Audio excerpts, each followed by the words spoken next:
in the early 70s, 1971 to be exact, when Ananda was just beginning as one rural community, which is now Ananda Village.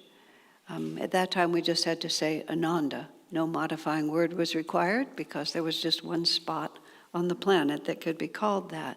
It was very simple. I'll use that word. Primitive is probably more accurate, because it was mostly being built from the ground up with just a few old buildings here and there, a 100-year-old barn, which has gratefully gone back to the astral world now, but an old farmhouse which is still being propped up in one way or another and being used at the village for those of you who visited. And when you came there weren't a lot of sophisticated professions for you to work on. In fact, it was sort of a joke. No matter what your education was and your master's degree or whatever, there were just a few choices. If you were inclined that way, you built buildings. If you were, you could go into the garden and grow food, or you could be in the kitchen and you could cook it. And in terms of growing, well, I went into the kitchen, so I never learned gardening. I've had a few minor little mini incarnations of house plants and a little bit of gardening at one point, but mostly it has to come into the kitchen before I know what to do with it. At some point when Swamiji was founding Ananda, he became acquainted with a longtime devotee named Hanel Cassidy. We were almost uniformly in our 20s at that point, and Hanel was at least 60, and he was very quintessentially older. He had a white beard, he had white hair, and we thought he was positively ancient. But he was spry, he could still walk on his own. But he was a master gardener. He'd had, I think about it now from my perspective about how youth looks at age. And Hanel, when Swami met him, was living in Encinitas, California, and had studied the Rudolf Steiner biodynamic gardening method and was a real master gardener. He'd gardened all over the world.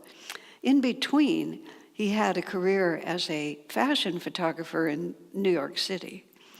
And I think he was quite the dashing man about town. He described himself as the waltz king, who would just go into the dance hall and signal the band leader to play his favorite tune so that he could go out and show off on the field.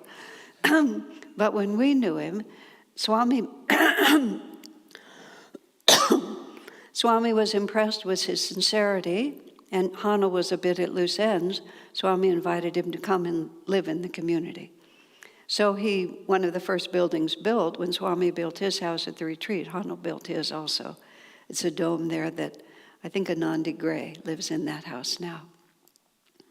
And Swami invited him up just to meditate, just enjoy the fourth ashram.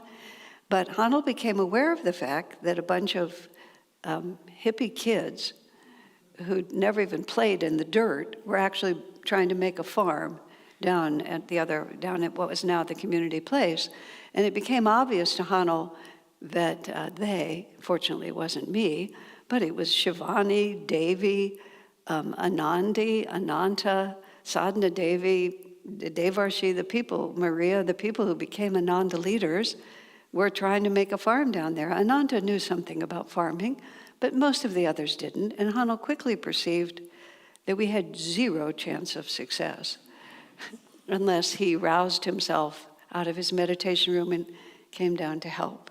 In a little green truck called Tigger, because it bounced on the highway like that. And every morning, 7 o'clock, he was at the farm, and every one of those people was there, and he taught them how to do it. He described our farm. He'd gardened all around the world as the worst soil he'd ever seen, and the climate nearly as bad. He said we had 60 inches of rain in 6 months during that time, and then 6 months of absolute drought. He said the land turns from a tennis court from a swamp into a tennis court without a pause long enough to plow, is how he put it. But over many, many years, they built it up. And Hanel was wonderfully in tune, of course. The Rudolf Steiner method of gardening was all about more subtle forces than just the chemistry of growing. And the reason I'm bringing all of this up is because of the Bible verse, I am the husbandman and you are the vine. And this I know only by anecdote because they brought the vegetables in to me. While I'm on the story, I was a food fanatic, which made me interested in food, but not very conscious of how most people related to it. To my mind, if it was healthy, therefore it was good. And the intervening fact that it tasted horrible and was nearly indigestible didn't penetrate. And so I was super into using what we grew. And we grew a whole lot of kale before people had learned that kale was something good. People at that time thought kale was some industrial strength form of spinach not meant for human consumption. But Hanel was a little like me, it was like if it was good, it was good. So we grew bushels and bushels of kale, and then a vegetable that you rarely see, which was called Jerusalem artichokes. It had the texture of a carrot and looked like a piece of ginger root. And when you grated them when it was raw, they were quite good. When you cooked them, they were foul. That's the only word I can use for it. Decades later, I'm in Hamilton, New Zealand, with Kavita Parashottam, who's one of the best Indian cooks I've ever encountered. And just in the way that karma follows you around, someone donated a bucket of Jerusalem artichokes to us. And so I said, this is my final chance. I said, Kavita, see if you can make them edible. So she worked very hard, and they weren't. But I, in my role in the garden there, trying to help everyone, just to be appropriate and be natural and back to the land and save money.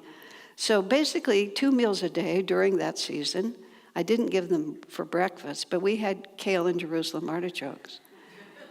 And I didn't really understand that they were foul when cooked, so I would often cook them. And the poor people who were eating, which was most of the residents, it wasn't just guests, which would have really diminished the number of guests. But it was also the residents. Nobody had their own kitchens. We lived in little huts and trailers, teepees at that point. They just had to eat what I cooked. But we had Jerusalem artichokes. Those little Jerusalem artichoke devas just gave their soul to us. We were out here. We were making a new reality. Somebody loved them. They just produced like billy-ho, and big bushels of them would come in. And finally, that's what actually caused a palace revolt. And the residents went to Swami and basically said, we're going to die. Keshava, you were there. Yeah, Keshava remembers the great Jerusalem artichoke season. Okay. This is Keshava Taylor. This is Keshava 1. The chanter is Keshava 2, K2, K1. Okay.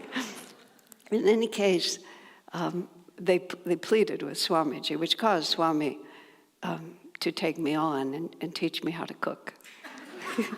Which by the grace of God, entirely by the grace of God, in one weekend he taught me how to cook. And he reminded me that if it didn't taste good going down, it wouldn't be happy by the time it arrived. The end of all of this is the Jerusalem artichoke devas got so sad that gradually the Jerusalem artichoke crop just got smaller and smaller and smaller until it became insignificant. I still feel very badly about it. Because they were so well-meaning and they were so good. So back to some relationship to what we're talking about. When Hanel was teaching them how to prune a fruit tree, because it has to be pruned in a certain way for it to produce, Hanel said simply, stand at it and look at it until you see its astral form. Isn't that interesting? Until you see its astral form. Because the tree is growing, but why does it grow? Where does the force come from? We see it as a fixed thing already, but there's this internal intelligence that's moving it. Last night when we were having our Guru Purnima celebration, I've also been reading this wonderful book that Biraj wrote about the gardener at Ananda village who created the garden up at the meditation retreat, the seclusion retreat, which is a place where we lived at the beginning, and all about his intuition with plants and so on like that. And he's reminded me that everything is alive and everything has its own intelligence. And these massive trees, for example, I mean, they are inwardly, there is a guiding spirit that is trying to help them create what they're trying to create. Just here, when we go out to the patio, look over toward the teaching center, there's a big oak there. The branches go like this. Every time I see it, I look at it and I think, like, who are you internally that would be the way that you would express yourself? Because it's a living individual entity, and I often think too, especially when I see a plant that's very unusual, what does the deva look like that's taking care of you? Because we tend to see our own reflection in everything that we do. I'll tell you because I'm just riffing today apparently. When we would go to India, because we led pilgrimage trips there about 12 or 15 times over 20 years, and often the Americans in those days, starting in '86, the whole thing was such an adventure. And often a person would go on the trip and say, I want to come back with a statue of Shiva. I want to bring back a statue of Krishna. And then we'd go from city to city. We traveled for 28 days. The person would be always looking for the one. And you'd find one that you thought was good and say, what do you think of this one? No, it doesn't feel right. But always, by the grace of God, a person would find one. And in a way that I'm not going to say is scientific, but many times when they finally found the statue of the deity that looked perfect to them, the statue always looked a little bit like them. Really. Because it would often be, the face isn't right. Oh, that's the right face. And then I would look and I would think, oh my gosh, it looked right to them because this is the one that I made. And so this is what a face should look like. And so then when you would see it, you would see my face reflected on God's face? Or is that I am reflecting what God wants of me? Last night in the ceremony, the Babaji statue was here and this big tree is here. And we've been doing that celebration for decades, so I've stood in that spot before.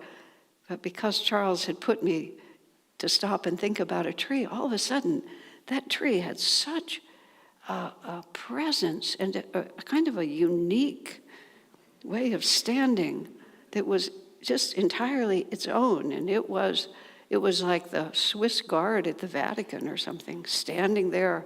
I'm in charge of making sure that Babaji is protected. I'm looking in all directions, just making sure. And all of this is profoundly and completely and absolutely true. Every bit of it. I mean, it's whimsical, it sounds whimsical, but it's just grounded in what is. And so when Hanno says, look at the astral form of the tree and then cut the tree to help it grow that way, that's exactly the image that Jesus is using. You know, I am the vine and you are just a branch of me. But you have to be pruned because otherwise, who knows how wild and crazy you'll grow. And it says further, the branch has to commit itself. It has to commit itself to being part of this vine. Because otherwise, it's so obvious, isn't it? If this branch has lots of grapes or lots of apricots or figs or whatever it is it has, and it says, well, I'm so good at making figs, why am I just working for this trunk over here? I'm just going to go set up my own little fig stand over here. And as soon as we do that, what happens? The Bible says it perfectly. It withers. Because we do not operate on our own. And even more beautiful about this image is that God knows what we're supposed to look like. And this is the whole confusion of the spiritual path. It all comes down just to this. which is we have an idea of what we're supposed to look like, and that the art of being a disciple, the art of being a devotee, is for us also to perceive who we're trying to become. And then even more than that, to know what it will take in order for us to become that. But the Lord, the Father, the Guru, he can see it, and then he trims away everything that doesn't look like us, just like that sculptor who made the beautiful stone sculpture of an elephant. And he was asked, how did you do it? He said, well, I just looked at the stone and I just cut away everything that didn't look like an elephant. And so the master looks at us and he just gradually begins to cut away everything that doesn't look like a self-realized version of you. We still get to be ourselves, just like that. Those trees have such interesting ways of expressing themselves and unique ways of expressing themselves. Each one is different. We have never before and never again will there be exactly this particular song and dance. As I was referring to Hanel had so many interesting characteristics, and I missed out by being in the kitchen because he was a very interesting mentor to all those who were there, because he not only taught people to garden, he taught people how to be devotees and how to be human beings and lots of other things. And he was a very good singer, and actually he was very innovative in photography. He was an art photographer as well, plus his life in New York City and his tenure somewhere in South America being a hermit and also being an organic gardener there. And then there'd been a wife and a couple of children in the process.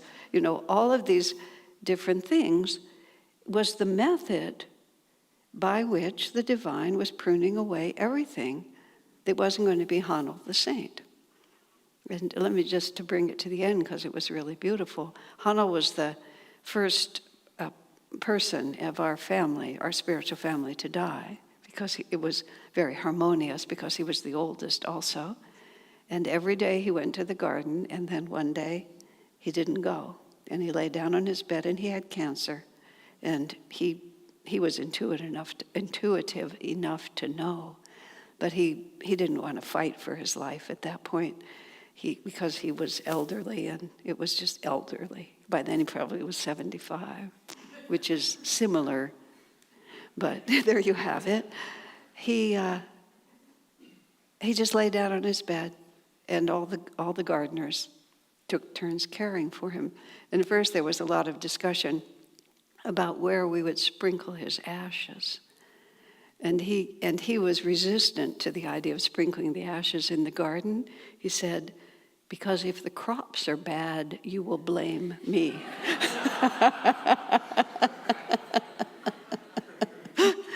But in the end, by the time he was passing, he of course said, I don't care. Whatever you want to do, what difference does it make to me? And then we had a resident physician, a woman at that time. And so when it was the last days, he was in his bed, and he had a very large picture of Master at the end of the bed or at the wall so that he could see it all the time. And at the end, he was lying on his, I think he was lying on his back, and his lungs began to fill, and he was having trouble breathing. So the doctor came, and Hanel hadn't been talking for several days. The doctor turned him on his side. I might have that reversed, but whatever it was, turned him so that his lungs would drain and he could breathe better. And so he would sit there for a while, then he turned back. All of this in silence. Then she moved him again like this and propped him up with pillows. Then he turned back. And then the third time she came to move him, he opened his eyes and said, I know what I am doing, leave me alone. This is what we're trying to come to. And then just before he died, he sat up, he looked at Master's picture, and he breathed his last. I mean, that's the astral form. And in the course of Hanel's life, a lot was pruned off of him. By now he's just this humble man living in this little dome, driving his little green Tigger truck working with a bunch of us, just like this, and all of that importance, and somewhere the children, somewhere the wife, somewhere the money, somewhere the praise, somewhere the glamour, all of it had slowly or rapidly been pruned away. But that pruning comes because we have made a commitment not to just continually search our own way, but we have literally planted ourselves. You see, we have the illusion of free will here. We have the illusion of being able to walk around and make our own decisions, and I'm my own person, and all of these things. We're just children, but our mother finds us amusing.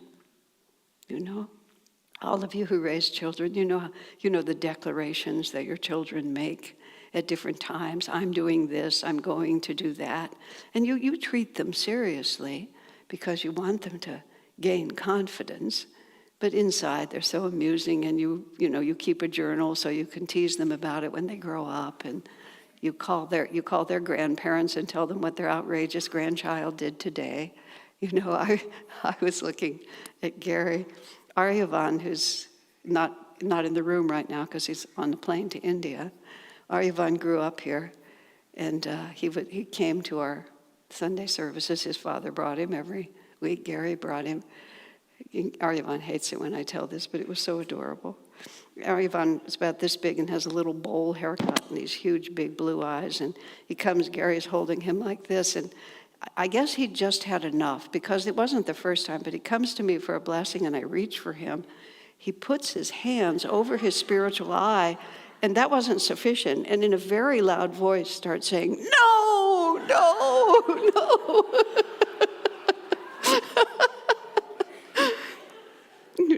I understand that Gary had strong words for him outside of the temple space, but there you have it. We have all these different, you grow up eventually, but we're adorable children, but we've decided that we know that the possibility of bearing fruit, which is to say to have our aspirations be fulfilled, depends on our strong relationship with our source. And we want to stand by that source. But then the source knows how best to make us flower. And it's that commitment. And Swami actually refers to that in this reading. It's just a little line that just goes by. He says, Jesus is speaking. He said, because you're here, because you're listening to me, because you've made this commitment to me. And then his Swami says, you don't have to keep asking God to help you. God has said, I'm going to help you. So it's no longer a beggar's plea. Oh, I'm alone. I don't have anything. What can I do? We don't, as Swami puts it, and very interesting, we don't have to woo God in that way anymore. He's already presented us with the pathway to freedom. So now it's just, how do we relate to that pathway? How do we understand? And the vine and the branch, which is one of the most famous images in the Bible, is famous on purpose. And I mean, I've read this hundreds of times. This is the power of Scripture. You can read it over and over and over, and then suddenly you read it, and all of a sudden it makes sense to you, even though you thought it made sense to you before. It's like we are an extension of the divine plant, of the divine vine. And we can be glorious in the way we express. That we just went through the apricot season particularly, which in my room I can see the apricot tree. I can watch it every morning. And I can watch the squirrels eat the apricots also. We used to grow fruit exclusively for the squirrels. Okay, I'm going to, just because this is such a crazy story. There was a point at which we realized all the fruit we were growing for the squirrels. We could just never get there fast enough. They always got there first. So we decided we needed to figure out a way to persuade the squirrels to share rather than be so greedy. So we tried these sound things, And so we set up these sound things, and we were testing these sound wave things, and we put a little pile of sunflower seeds right in front of the thing like this, and the squirrels hopped up on the railing and walked over and ate the sunflower seeds, while listening to the sound that was supposed to repel them. So they seemed to think of it like a video screen. So that didn't work. We didn't know what to do. Then this lovely lady who lived here, and I have no way of saying yes or no, she came to me and she said she had psychically communicated with the squirrels, and she had proven psychic ability. I knew that. She said, I have psychically communicated with the squirrels, and I've convinced some of them to become celibate.